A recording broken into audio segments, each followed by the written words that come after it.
বিগত কিছুদিন ধরে সোশ্যাল মিডিয়াতে কয়েকটি ভিডিও খুব ভাইরাল হচ্ছে, যেখানে দেখা যাচ্ছে সমুদ্র উপকূলবর্তী এলাকাগুলিতে নানান ধরনের অদ্ভুত জীব সমুদ্রের গভীর থেকে বেরিয়ে আসছে, যা দেখে অনেকে অবাক হচ্ছেন।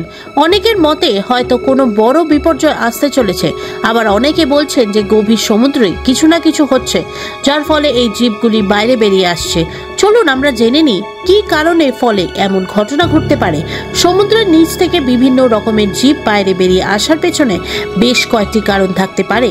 এটি মূলত পরিবেশগত পরিবর্তন, মানব সৃষ্ট কার্যকলাপ এবং প্রাকৃতিক প্রক্রিয়ার সঙ্গে সম্পর্কিত। নিচে সম্ভাব্য কারণগুলি তুলে ধরা হলো।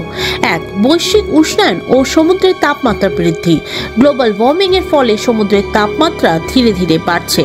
অনেক গভীর সমুদ্র পানির অভ্যস্ত, কিন্তু তাপমাত্রা বেড়ে যাওয়ার ফলে তারা বাধ্য হয়ে উপরের দিকে উঠে আসছে। পানির তাপমাত্রার পরিবর্তন অনেক সামুদ্রিক জীবের খাদ্য শৃঙ্খলাকে ব্যাহত করছে, ফলে তারা নতুন জায়গায় খাদ্যের সন্ধান করছে। 2. ভূমিকম্প ও আগ্নেয়গিরির অগ্ন্যুৎপাত। Tectonic activity and volcanic eruption. সমুদ্রের নিচে ভূমিকম্প বা আগ্নেয়গিরির অগ্ন্যুৎপাত হলে প্রচণ্ড কম্পনের ফলে অনেক প্রাণী তাদের আবাসস্থলে ছেড়ে বাইরে বেরিয়ে আসে।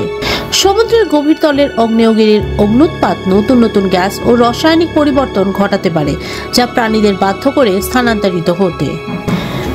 4. গভীর সমুদ্রের আবিষ্কার ও গবেষণা। Deep sea exploration and mining. আধুনিক প্রযুক্তির মাধ্যমে গভীর সমুদ্র অনুসন্ধানের হার বেড়েছে।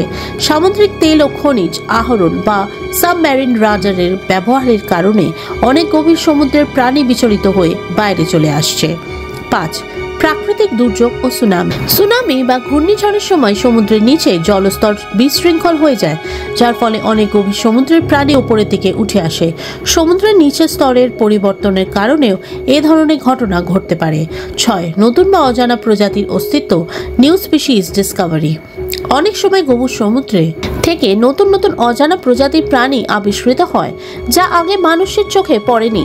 গবেষকরা ধারণা করেন যে সমুদ্রের মাত্র 5% অংশ এখন পর্যন্ত অনুসন্ধান করা হয়েছে, তাই এর গভীরে আরো অনেক অজানা প্রাণীর অস্তিত্ব থাকতে পারে।